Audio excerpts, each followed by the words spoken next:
Hello বন্ধুরা, Jagriti and ফ্যামিলিতে তোমাদের স্বাগত। হ্যাঁ, আমি এসে গেছি নৈনিতাল ট্যুরের পার্ট 2 নিয়ে। আমরা নৈনিতালের আগের দিনে তোমাদেরকে দেখিয়েছিলাম কীভাবে আমরা নৈনিতাল ঢোকার আগে বিভিন্ন লোকাল সাততাল, ভীমতাল এ সমস্ত কিছু কভার করে আমরা রাত্রেবেলায় মোমো খেয়ে রাতে হোটেলে ছিলাম এবং পরের দিনে ট্যুরটা আমি তোমাদেরকে বলেছিলাম যে আমি কন্টিনিউ করব। পরের দিন সকাল সকাল উঠে আমরা সমস্ত রেডি হয়ে বেরিয়ে পড়েছি হনুমান ডেকরি। নৈনিতালে গেলে কাঁইচি ধাম অ্যাকচুয়ালি নিমকরলি বাবার একটি মানে পূর্ণ আশ্রম এবং নিমকরলি বাবা হনুমানজির বড় ভক্ত। বর্তমান কলিযুগে নিমকরলি বাবাকেই বলা হয় হনুমানের অবতার। যেভাবে নানা কথা আমি শুনে এসেছি, সেইটুকুই তোমাদের সাথে শেয়ার করলাম। তো এই নীলকরলি বাবাকে যাওয়ার আগে অর্থাৎ কাঁইচি ধাম যাওয়ার আগে আমাদের 4টি ধাম সম্পূর্ণ করতে হয়। যেমন 4 ধামে কেদারনাথ, বদ্রীনাথ, সোমনাথ, ঠিক সেই রকমই নিমকরলি বাবা যাওয়ার আগে যে 4টি ধাম, তার মধ্যে প্রথম একটা ধাম দেখিয়েছি মৌনিমার আশ্রম, এবং দ্বিতীয় ধাম হলো এই হনুমান ডেকরি। সকাল সকাল আমরা হনুমান ডেকরি পৌঁছে গেছিলাম, পুজো দিলাম, মন্দিরটি তোমাদের দেখালাম। ওখানে ক্যামেরা অ্যালাউ নেই, কিন্তু ওখানে যখন তোমরা যাবে বন্ধুরা তখন কিন্তু খুব সাবধান, কারণ ভীষণ হনুমান ডেকরি, হনুমান মন্দির, মার বাবা হনুমানজি থাকবে না তা তো নয়, ভীষণভাবে হনুমানের উপদ্রব আছে এবং খুব ভালো লাগবে যদি তোমরা একটু লাড্ডু টাড্ডু খাবো। ওরা কিন্তু ভীষণ শান্ত, খুব বেশি জ্বালায় না। হ্যাঁ, কিছু যদি না দাও তাহলে উপদ্রবে শেষ নেই। আমরা হনুমান ডেকরি থেকে বেরিয়ে কাঁইচি ধামের উদ্দেশ্যে বেরিয়ে পড়েছি। হনুমান ডেকরি থেকে কাঁইচি ধামের যাত্রা প্রায় 2.5 ঘন্টার মতো লেগেছিল। আমাদের প্ল্যান ছিল সেই দিন শুধু কাঁইচি ধামকে আমরা অনুসরণ করব এবং কাঁইচি ধাম দর্শন করে আমরা ফিরব। আগের দিনে যে হোটেলটি বা যে রেস্টুরেন্টটিতে আমরা খেয়েছিলাম সেইটিতে আমাদের সকালবেলায় ব্রেকফাস্ট সারানো হলো। আমাদের যে ড্রাইভার ভাইয়া তোমাদেরকে বলেছিলাম ভীষণ ভালো, কেউ যদি যেতে চাও ভীষণ চিপ রেট এবং খুব ভালো গাড়ি সার্ভিস আমাদেরকে নিয়ে যিনি ঘুরেছেন পুরো নৈনিতাল ট্যুরটা, যার সাথে গাড়িটি দাঁড়িয়ে আছে ওই গাড়িটি হলো আমাদের গাড়ি। তো সকাল সকাল ব্রেকফাস্টে গনু নিয়েছিল আলুর স্যান্ডউইচ, আর বাকি জাগৃতি এবং ওর বাবা, আমার শাশুড়ি মা, তারা পরোটা খেয়েছিলেন। আমি যদি উপোস করেছিলাম, কেন আমি কাঁইচি ধামে পুজো দেবো বলে। এইটি হলো কাঁইচি ধামে যাওয়ার পথে বাবাও নাকি এই রাস্তা দিয়েই কাঁইচি ধাম গেছিলেন। আসলে বাবা তখন গেছিলেন, তখন তো ওটা কাঁইচি ধাম ছিল না, বাবা ওখানে নাকি সাধনা করেছিলেন, যেটি এখন বর্তমানে কাঁইচি ধাম। সে যাওয়ার পথে এইখানেই তিনি রেস্ট নিয়েছিলেন, তাই এটাও একটি বাবারই একটি প্রসিদ্ধ মন্দির। সেখান থেকে বেরিয়ে আমি পাহাড়ি কিছু রাস্তা তোমাদের সাথে শেয়ার করছি। বন্ধুরা, অনেক মিল, পাহাড়ে যারা গেছো বা যারা এর আগেও অন্যান্য পাহাড়ে ঘুরে বেরিয়েছো তারা জানো যে পাহাড়ের রাস্তাঘাট অনেকটাই যেন সমতল থেকে আলাদা, এবং সেখানের বাজার বলো বা প্রকৃতি বলো, সে তো প্রকৃতি তো ডেফিনেটলি আলাদা হবেই, কিন্তু সেখানে বাজার বা সেখানের জ্যাম বা সেখানের অবস্থা যেন অনেকটাই আলাদা থাকে সমতল থেকে। সব পাহাড় কিন্তু কমন লেগেছে আমার কাছে, আমি যেটুকু দেখেছি। আমরা পৌঁছে গেছি কাঁইচি ধাম।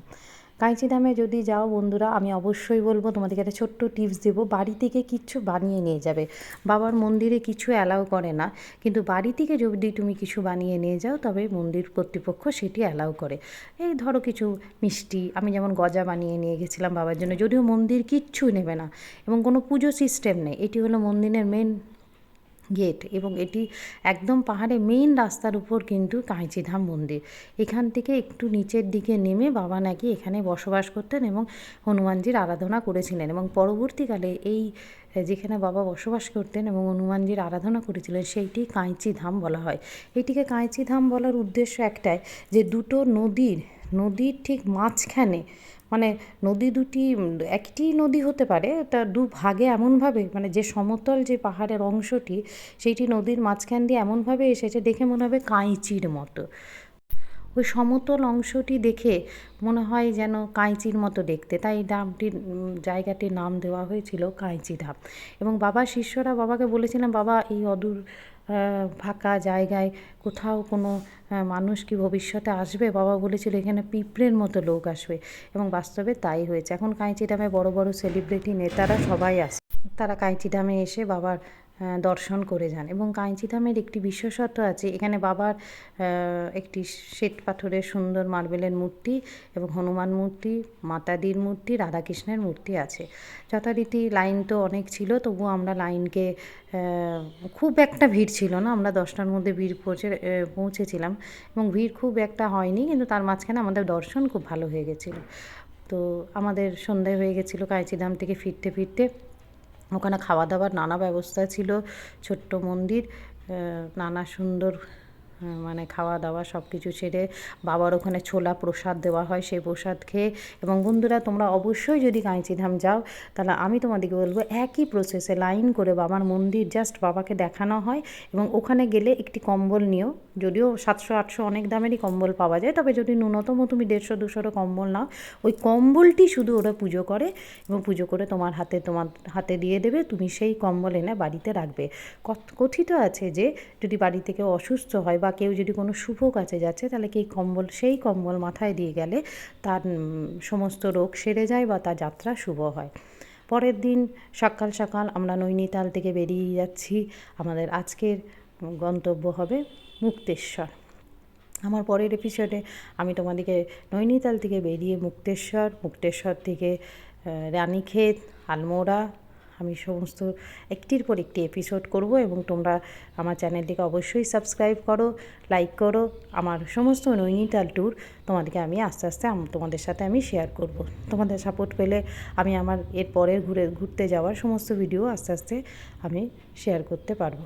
তবে তোমরা যদি নৈনিতাল যাও, যারা প্রকৃতিপ্রেমী তারা অবশ্যই প্রকৃতির কোলে বা নেশাতে যাবে। এটি হলো মাটন মোমো, যেটা তোমাদেরকে বলেছিলাম। কোনো তো খুব ইন্টারেস্টে খেয়েছে, তার কিছু পিক আমি তোমাদের সাথে শেয়ার করলাম। নৈনিতাল ঝিল, আমাদের যে রেস্টুরেন্ট। আর এই ফটোটি একটি দেখিয়ে দিই, এটি হলো বিশ্ববিখ্যাত অমিতাভ বচ্চনের যেখানে থেকে পড়াশোনা করেছেন সেই শেরহুড কলেজ, ঠিক এর পাশে আমার হোমস্টে ছিল বা আমার হোটেল ছিল। ওটি হোমস্টেও বলতে পারো, হোটেলও বলতে পারো। শেরহুড কলেজ তোমরা কেউ সার্চ করে দেখবে। এর ভীষণ রেস্ট্রিক্টেড এরিয়া, এখানে পারমিশন নেয় না, তবু আমি সিকিউরিটিকে বলে একটু ভিতরে ঢুকে ফটো তুলেছিলাম। অমিতাভ বচ্চন এই কলেজে পড়েছে। থ্যাংক